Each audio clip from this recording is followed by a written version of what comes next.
Hey guys, welcome to Story Time, part 28. When I was a correction officer back in the 90s. Let's talk about it. Officers would get a shit bath by inmates. I remember being over at the jail and an officer got a shit bath. And when I say a shit bath, I'm talking about they take the shampoo bottle and they take shit and piss, put it in there, and they used to put the top on and let it sit. And what they'll do is a shit bath is for them officers that fuck them over, treat them bad, rough them up, and beat their ass.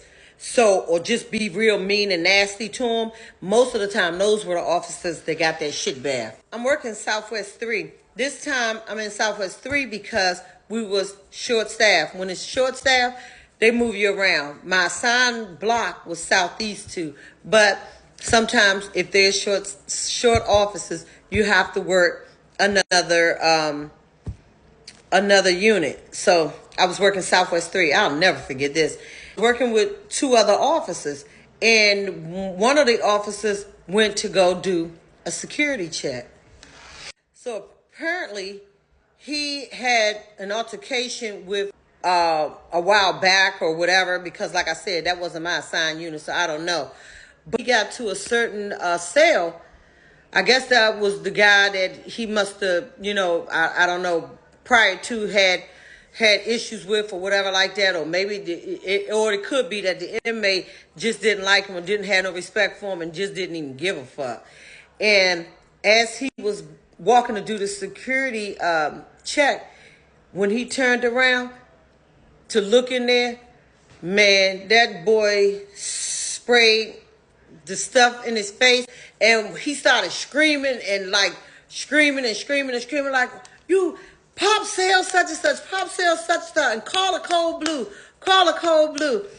So we called a Code Blue, and that shit was everywhere. Oh, when they called the Code Blue, oh, he got his ass, that inmate got his ass whooped. Like, they fucked him up. It was terrible. So he, of course, he automatically just ripped his shirt off. He went up to the officers area and got himself cleaned up and stuff like that.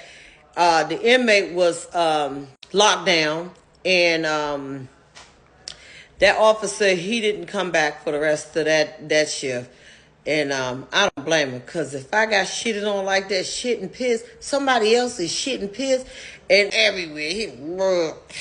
That's what happened when you're nasty or you mistreat people. See, you don't know it. His disciplinary, the lockdown, he went back. Of course, he had to go to South 3. But we'll talk about that, too. Stay tuned for Storytime, part 29. Let's talk about it.